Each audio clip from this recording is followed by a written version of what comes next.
we went into 2020 really expecting it to be an even better year than 2019. And there was this sort of SARS-like thing going around China, and we all kind of went, whatever, not again, As it started to approach Europe, I could see this tidal wave of disaster coming towards us. And in March of 2020, I operated a flight to Luxembourg, and the passengers that left that flight wished us good luck instead of goodbye. The flights were like a third full. And I got off the aircraft that night knowing something big was about to happen, but not knowing that I had just operated my last commercial flight for easyJet, which was very emotional when I first started speaking about it. But actually, as this wave of uncertainty had rushed towards us, I knew that we could do something to help the NHS, who we were being told were going to face their biggest challenge yet. We literally said, right, let's send crew into hospitals to go and wrap their arms around the NHS as it faces its coldest moment. And that's what we did.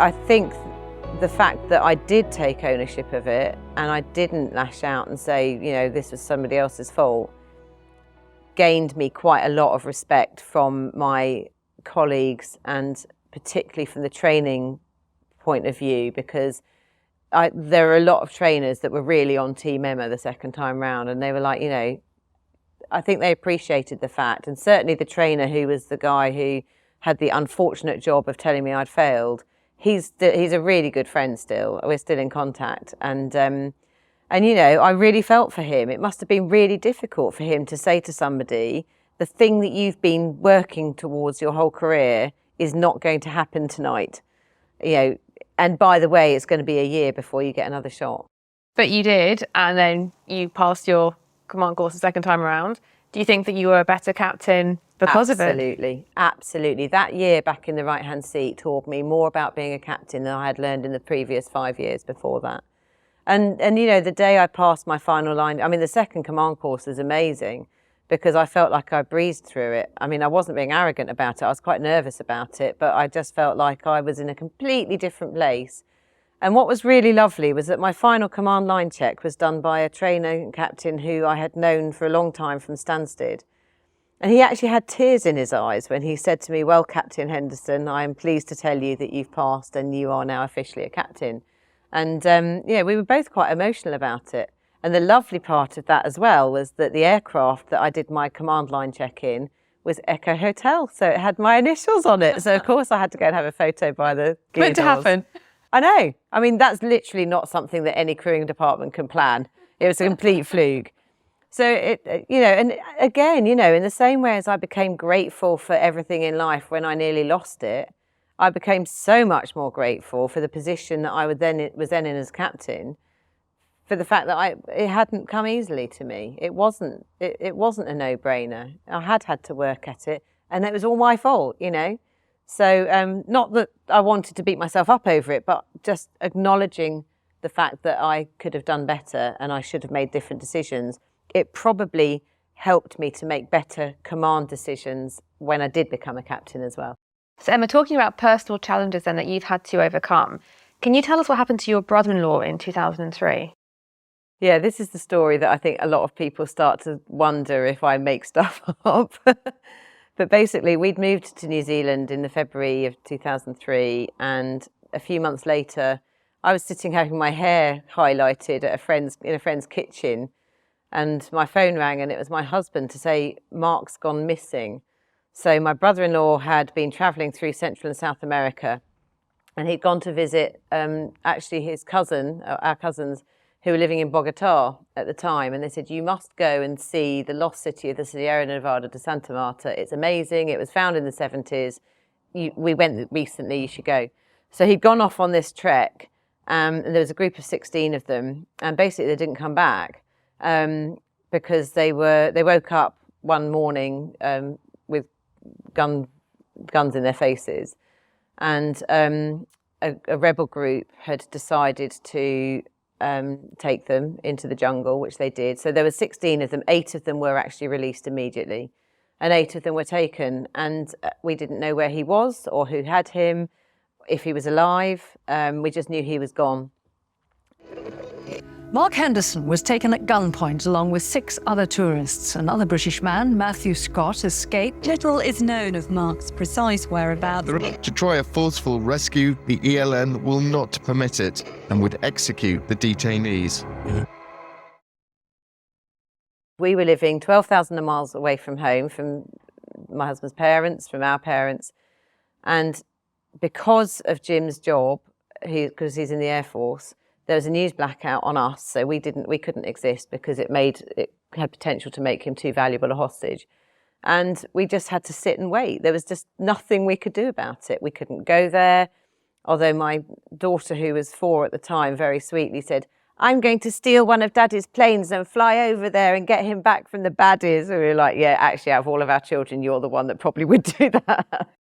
But I guess you couldn't share it though if there's a news blackout, and No, so we could share it with our friends in New Zealand, but we couldn't. I mean, there wasn't Facebook or anything then anyway. But yeah, I mean, basically there was no reporting on. There was obviously reporting on his parents, but we were invisible. We had to be invisible, and but I mean that didn't matter. The fact was Mark had gone, and then a couple of weeks later, I got a phone call from somebody who said, "I think your brother-in-law's escaped." And I said, "No, I know who you're talking about, but it's not him." So basically there were 2 English guys that were part of the group. There was a Spanish man, a German woman, and 4 Israelis. And one of the English guys had basically just jumped off a cliff at some point or jumped down into a gully.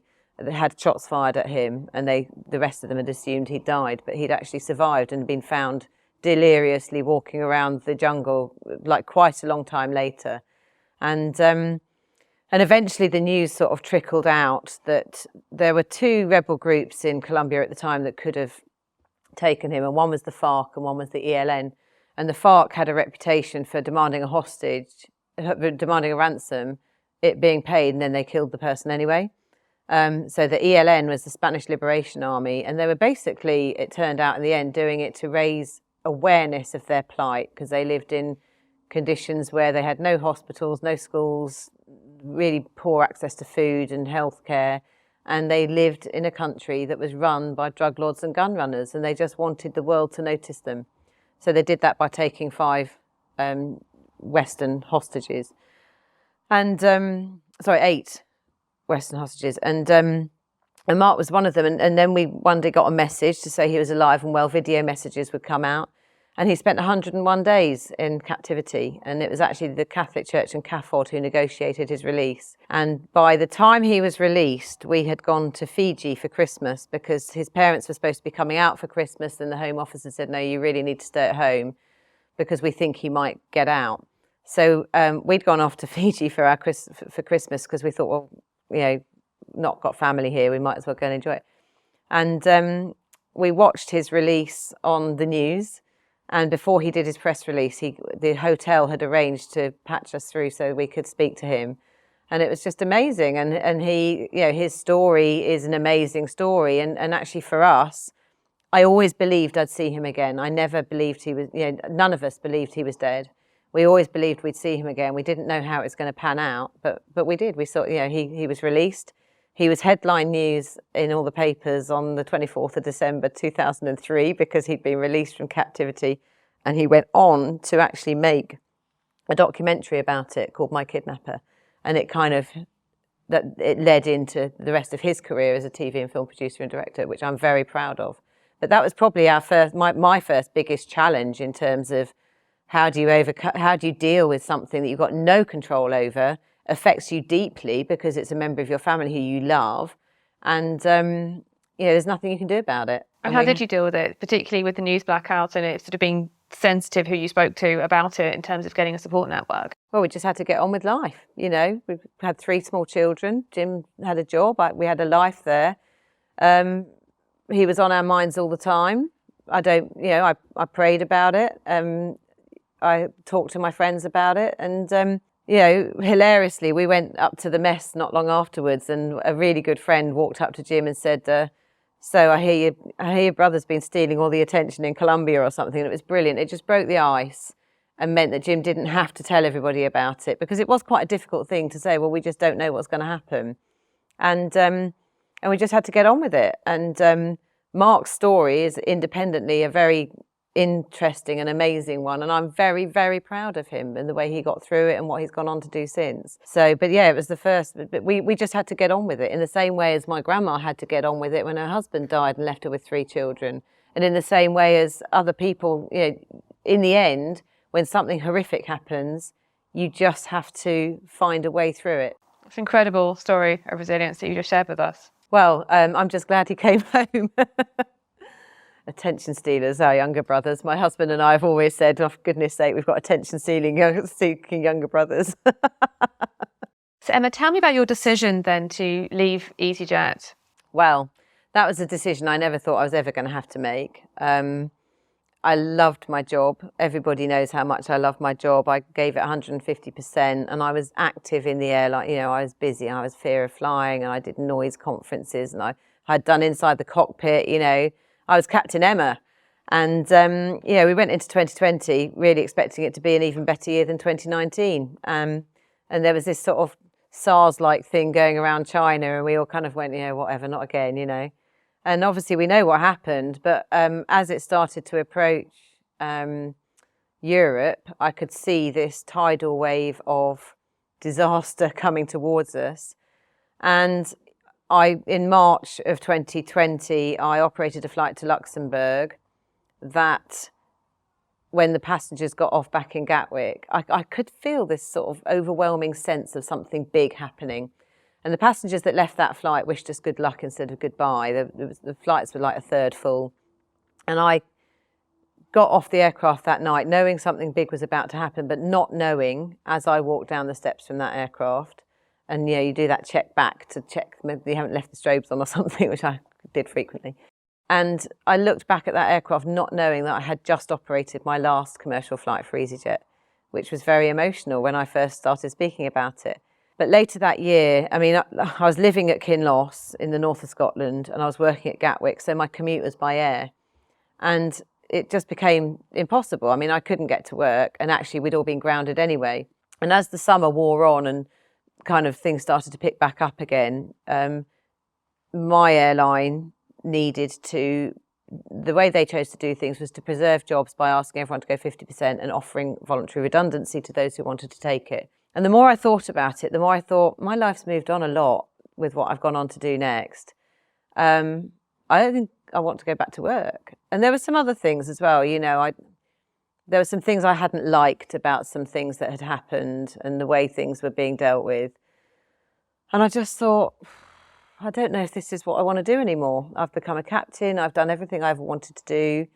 I think there's something else I'm supposed to be doing. And so a lot of conversations took place between me and my husband, because I was giving up a big salary and it funded our lifestyle. It hasn't meant we've had to move house, and it hasn't meant we've fallen onto hard times or anything. But it's a big amount of money to take into consideration when you're going to walk away from it. And so ultimately, I can remember one of the other triggering things for that was that with my husband's diabetes, he was shielding all the way through COVID. And when the company wanted us to go back to work, I said, well, I'll come back to work, but can it not be yet? Can I come back at the bottom of the list? Because I want to find out a bit more about how damaging this virus can be before I bring it back to my husband. And we submitted evidence from the senior medical officer at Lossiemouth. And unfortunately, that was not considered to be enough by the company doctor to even put me down the list. And I actually remember having that phone call with my base manager at the time, who completely understood how upset and frustrated I was. And I was walking on the beach, and I went home and I just went, bang, I'm out. I can't do this. And I just can't be here anymore. Brave step, though, for something that, you know, it's lifestyle, but it's also something that you've worked towards. It's what you know, to then the unknown. I know. So what came next? Well, the decision was made slightly easier. I mean, I had discussed it with my husband. He knew that I was on the verge of doing it, and he supported that. But actually, as this wave of uncertainty had rushed towards us, I knew that we could do something to help the NHS, who we were being told were going to face their biggest challenge yet. Didn't know what it looked like, but I knew we could help. So I was a peer support mentor at easyJet, so I knew an aviation psychologist who linked me up with someone else who'd had similar ideas. And between the two of us, we had a conversation and I said, there's got to be something we can do to help. And he said, yeah, absolutely, I think there is. And we said, right, let's do this. We literally said, right, let's send crew into hospitals to go and wrap their arms around the NHS as it faces its coldest moment. And that's what we did. And he wrote the manuals that put everything into NHS speak. And I already had this huge platform because I'd kind of been kicking around aviation for quite a long time since I'd been on the University Air Squadron. A lot of the people I knew from that had gone on to join the Air Force, but a lot had gone on to join the airlines as well. I'd got inside the cockpit. I was well known inside my own airline. And I just basically spammed every workplace chat, every Facebook group, everything I could think of that would tell people what we were doing, and said, this is what we're going to do. Do you want to come and help? 3 days later, 750 emails had come in saying, sign me up. And I brought someone else on board, a girl, Esther, who I had been instructing with at High Wycombe. And she came on board and turned it into a spreadsheet for me because, you know, I can't do spreadsheets or numbers. I'm not in any way that way inclined. So she put it all into a spreadsheet and managed it. And those numbers just grew and grew and grew and grew. And 3 weeks after the first conversation that I had had with this guy, we opened our first lounge at the Whittington Hospital in London, and we sent uniformed aircrew. We asked the hospital to provide us with a space that was large enough to socially distance, and can you please provide tea and coffee, and we'll do the rest. And all it was a case of offering tea and empathy to people when they took a break or on their way to and from their shifts, because actually I think what we've all forgotten quite quickly is that NHS staff were witnessing death on a scale which I hope they will never see again, and which nobody had ever prepared them for. Nobody could have ever prepared them for. You know, if you lose somebody on your shift in the NHS, it smarts a bit. If you lose 9 or 10 people throughout your shift, that's a massive crisis. That is, you know, a well-being crisis that's just waiting to happen. So the time was right. You know, the NHS was desperate for that sort of support. We were desperate to do something to help. So we set up this charity, became Project Wingman. We ended up with 6,500 crew supporting us all over the UK, in 104 lounges stretching from the north of Scotland down to the south of Devon and Ireland and everywhere in between, 2 in New York City, bizarrely. And the charity was well established by then. I had the guy that had originally set things up with me had left within a couple of months, and I had found myself put in the position of being CEO of the charity. Had you been a CEO before? Nope. Did you ever find yourself having imposter syndrome or being massively outside of your comfort zone? All the time, absolutely all the time. So I'd very confidently sit in a meeting and say, well, clearly we must do this, and if we build it, they will come. I mean, I basically ran the charity on quotes from films, you know, Field of Dreams. So is that any advice that you would give then to viewers and listeners? If, you know, imposter syndrome, if the biggest thing really is just to act, you know, who you want to be. The biggest thing with imposter syndrome is you don't need to feel like an imposter because somebody else has already seen what they think you can do. They already know you can do it. So actually, if you're being paid to do a job, or if being asked to do something, or if you're being put in that position of responsibility, somebody else already knows you can do it. So believe it. They believe in you. So believe in yourself and just go out there and do it. And actually, you know, what can possibly go wrong? You know, we were feeling our way with the charity, and absolutely, even now, I think to myself, I can't do this. And then the other side of me has a word with myself and says, of course you can do this. You're already doing it. You know, this is what you do now.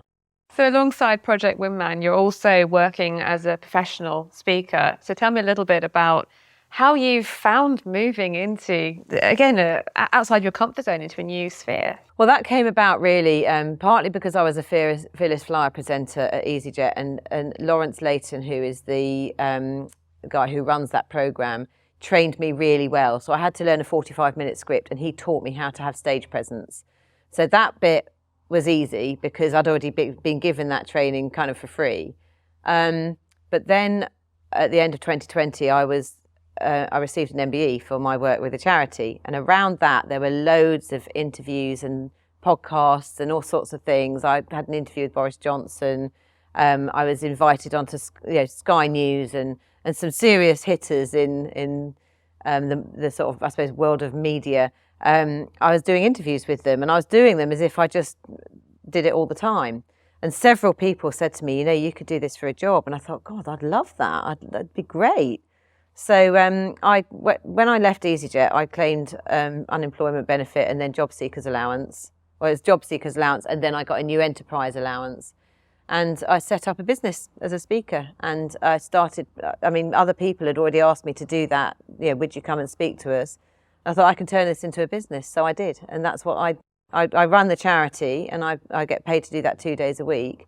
But my business is actually as a professional speaker, as you say, and I love it. And it doesn't matter if I'm speaking to a group of 5 or a room of 3,500 people. It's the same for me. I don't get intimidated. I just love it. I love the connectivity I have with all these amazing people. And I love the fact that actually the knowledge I've gained over the last 30 years of flying isn't going to go to waste, because I can use it to help other people. And that's what it's all about. Again, it's not about, hey, I'm a speaker and I'm on stage, look at me. It's actually about, how can I help you to make this better? And I guess it's aligning with your core values that we talked about earlier on, of wanting to help people. You're actually doing something that aligns with those values. So it makes you happy, and it's why you're great at it. And it allows me to live where I live. Yeah, it allows me to go to places that I wouldn't otherwise go to. I meet the most amazing people as part of the job I do now. And the fact that people tell me that I've inspired them to go and do something different or inspired them into their career in aviation, that means a lot to me, because I never set out to be inspirational. I am a short-sighted, geeky little girl from Essex who grew up wanting to be a lawyer and ended up falling into aviation eventually. And I genuinely believe that the reason that I had my whole airline career was so that I could go on and do Project Wingman and make lives better. And the charity still runs now. We are still providing wellbeing support to NHS staff in hospitals and care units across the country. And we will go on doing that as long as there's a need, as long as the people are there to support it, and as long as we can afford to do it. And just talking a bit about helping people, we're talking about diversity, inclusion, and equity versus equality. So perhaps you can just elaborate a little bit more on what you see as being important, so that we can encourage everybody who wants to have a career in aviation to be able to have that career. Well, for me, it's always about equity rather than equality. Yes, it would be great to have 50% of women in aviation, but actually we may never reach that. But the most important thing is not who you bring in, it's the fact that everybody has an equal shot at it. And the best example of that is is the example of 3 different height people looking over a fence at a sports pitch. And if they're all given the same size box to stand on, that's not equity, that's equality. And that doesn't work, because the short person still can't see over the fence. So you actually need to give people the size of box they need to stand on so they can all get the same view over the fence. And that's what we need to be aiming for. And equally, there's no point pushing for diversity and inclusion, or for diversity, if there's no inclusivity. It's great, taking the example of female pilots, great to have lots of women in business or in aviation or wherever. But actually, if you're not providing them with a uniform that fits them, that's not inclusion. That's just putting a man's uniform on a woman and ticking a box. Or menopause support, for example, or maternity. Support, absolutely. I think companies these days are really good. They've got their heads around maternity. But actually, there's a huge, huge swathe of issues that are going to come people's way in the next few years. I happily put my hands up and say I am a 50-year-old menopausal woman, and I'm proud of it. But don't pick a fight with me, because, my life is not easy sometimes because of that. And I do everything I can about it. But you know what? I do sometimes need to be cut some slack on some things. I wake up some mornings knowing I've got a really busy day and I just cannot work out what I'm going to do with my day. I just have that, even on HRT, which I'm a massive fan of, I still have days where I just don't know what I'm about. So for anybody listening to this then, how could you suggest that maybe they find going through the menopause or support how they can support either themselves or other people going through the menopause, because it's also about other people supporting. Absolutely, it is. People going through the So menopause. the first thing is talk about it. Menopause is something that just happens, and everybody on this earth will know somebody who has menopause because everybody has a mother. So it's something that we go through, and we've just got to accept that that's part of life. So we have to talk about it. Like, it's not something that we should be sweeping under the carpet. It's there. It's here to stay. I'm really glad there's a lot more awareness of it now. And the other thing that often happens is that people say to me, oh, I'm far too young to be on HRT. Absolutely no, you're not. Menopause can happen at any age. So if you are in any way starting to think, I don't feel like myself, for me, it coincided with lockdown. I was like this raging, batty old woman who my children didn't recognise. And I had rage, and I couldn't even laugh at things. I laugh at things all the time. That's what my MO is pretty much, that I laugh at everything. And I wasn't finding anything funny. I was just angry all the time, and it was a horrible place for my family to be.